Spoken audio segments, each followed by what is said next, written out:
Assalamualaikum warahmatullahi wabarakatuh. Kami dari kelompok 6 pada kesempatan kali ini ingin mempresentasikan mengenai faktor-faktor yang mempengaruhi indeks kebahagiaan.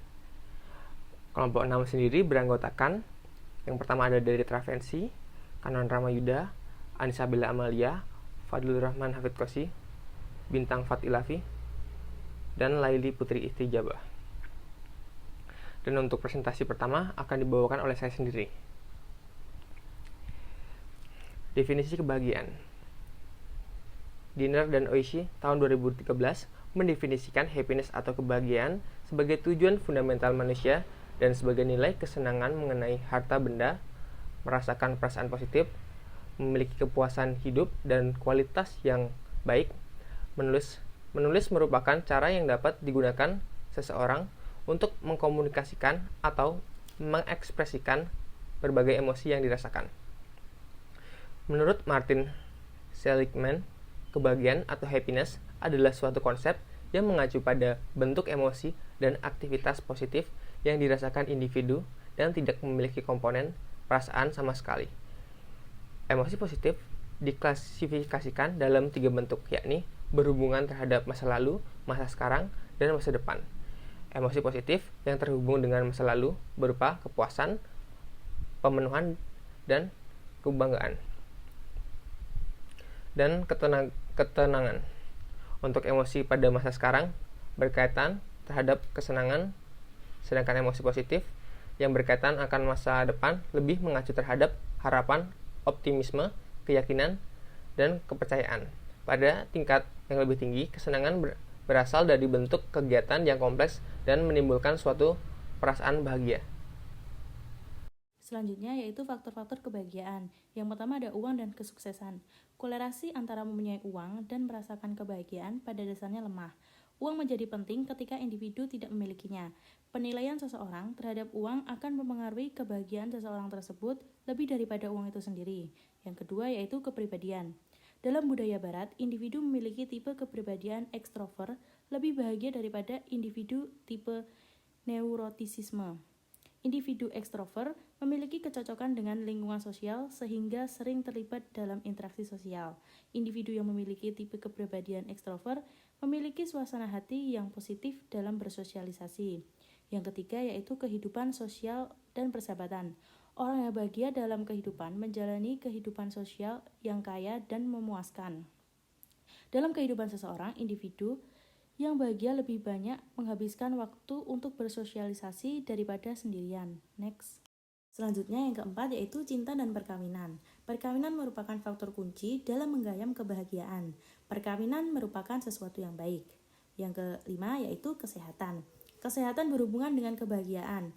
Emosi positif memungkinkan individu untuk meningkatkan toleransi. Yang keenam, dukungan sosial. Ada hubungan antara dukungan sosial dengan kebahagiaan. Hubungan antara anggota keluarga lainnya saling memberi dukungan sosial untuk semua anggota keluarga. Dukungan sosial ini tidak hanya membawa kebahagiaan, tetapi dapat meningkatkan sistem kekebalan tubuh. Yang ketujuh yaitu agama dan spiritualitas. Agama memberikan sistem kepercayaan yang memungkinkan orang untuk menemukan makna hidup dan berharap untuk masa depan sehingga lebih bersikap optimis tentang kehidupan. Yang terakhir yang ke-8 yaitu kepuasan kerja, perasaan puas dengan pekerjaan sendiri dan perasaan berfaedah berkolerasi erat dengan kebahagiaan. Next.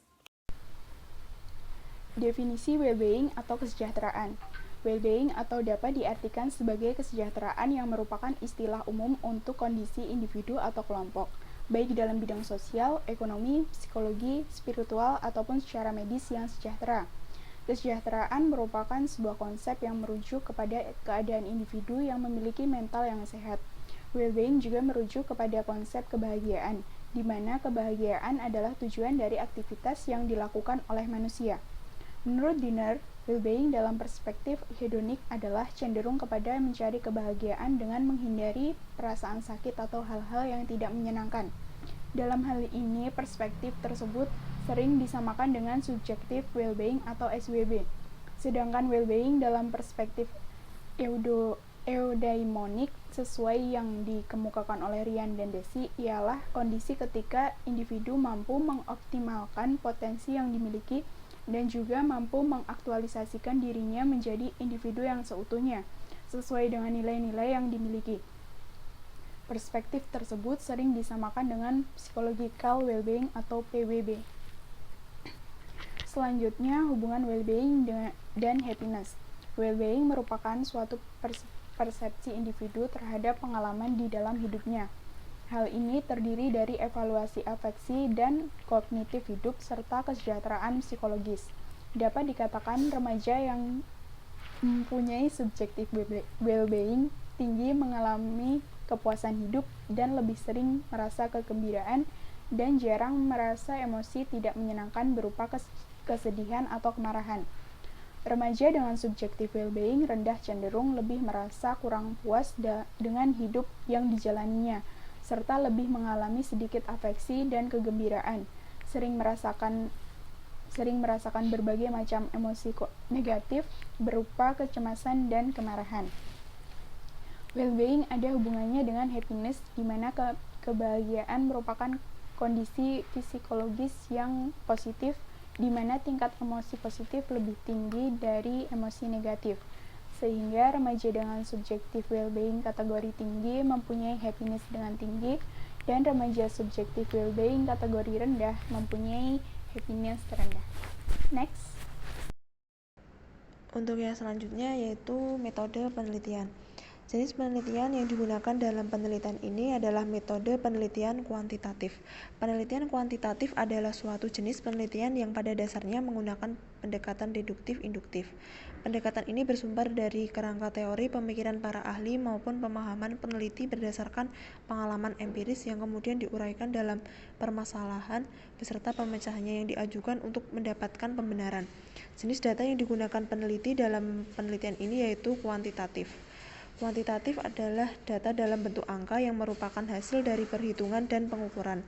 Data kuantitatif dalam penelitian ini yaitu data yang diperoleh dari kuesioner yang dikumpulkan dari 100 responden. Waktu pengumpulannya 8-9 Juni 2022. Objek yang digunakan dalam penelitian ini adalah indeks kebahagiaan sebagai dependen variabel penghasilan, umur pendidikan terakhir, dan status pernikahan sebagai independen variabel. Program yang digunakan untuk melakukan analisis penilaian ini adalah SPSS. Hasil dan pembahasan interpretasi output. Hasil dan model summary memiliki kegunaan untuk mengetahui hubungan antara kedua variabel atau lebih di dalam persamaan regresi. Di sini yang dilihat adalah pada nilai R-square. Nilai R-square pada hasil ini menunjukkan nilai sebesar 0,043 atau 43%. Nilai ini mengandung arti bahwa pengaruh status pernikahan X1, pendidikan terakhir X2, umur X3, penghasilan per bulan X4 terhadap indeks kebahagiaan Y sebesar 43%, isinya sebesar 57%, dipengaruhi oleh variabel lain di luar model. Syarat hubungan antar variabel adalah baik atau tidak bila nilai R-square di atas 50%. Artinya baik. Jika di bawah 50% artinya belum baik, maka dapat disimpulkan nilai R-square di atas belum baik hasilnya. Interpretasi output. Hasil dari ANOVA digunakan untuk mengetahui pengaruh variabel independen secara serentak dan bersama-sama atau simultan terhadap variabel dependen. Dari hasil ini dapat dilihat bahwa nilai signifikan sebesar 0,0 nilainya jika dibandingkan dengan tingkat alfa yaitu 0,05 lebih kecil 0,00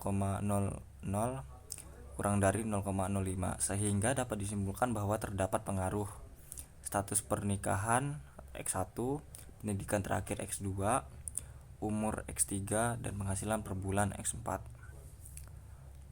Hasil dari koefisien digunakan untuk mengetahui persamaan regresi dan pengaruh antar variabel independen terhadap variabel dependen secara parsial atau sendiri-sendiri.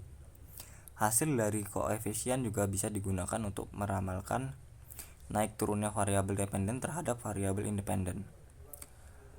Berdasarkan hasil uji di atas, T hitung sebesar 1,984723 lebih besar T table sebesar 16,076 yang artinya tidak signifikan. Hasil signifikan di atas berada di atas 0,05 berarti variabel data signifikan. Variabel umur berpengaruh positif terhadap indeks kebahagiaan. Variabel pendidikan terakhir negatif terhadap indeks kebahagiaan. Variabel status pernikahan berpengaruh positif terhadap indeks kebahagiaan, dan variabel penghasilan berpengaruh negatif terhadap indeks kebahagiaan. Oke, selanjutnya kesimpulan. Pertama itu ada koefisien status pernikahan atau X1 sama dengan min 0,949, artinya variabel pendidikan terakhir X2, umur X3, penghasilan per bulan X4. Jika ditingkatkan 1%, maka indeks kebahagiaan menurun sebesar 0,949.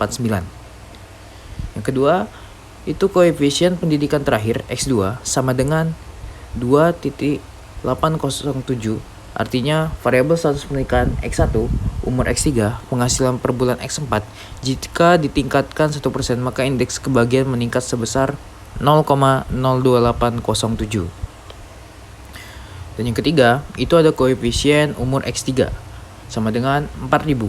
Artinya, variabel status pernikahan X1, pendidikan terakhir X2, penghasilan per bulan X4, jika ditingkatkan 1%, maka indeks kebahagiaan meningkat sebesar 0,04. Dan yang terakhir, koefisien penghasilan per bulan atau X4 sama dengan min 0,547 atau min 0,547, artinya variabel status pernikahan X1, pendidikan terakhir X2, umur X3, jika ditingkatkan 1%, maka indeks kebahagiaan menurun sebesar 0,547. Mungkin cukup sekian dari kelompok kami.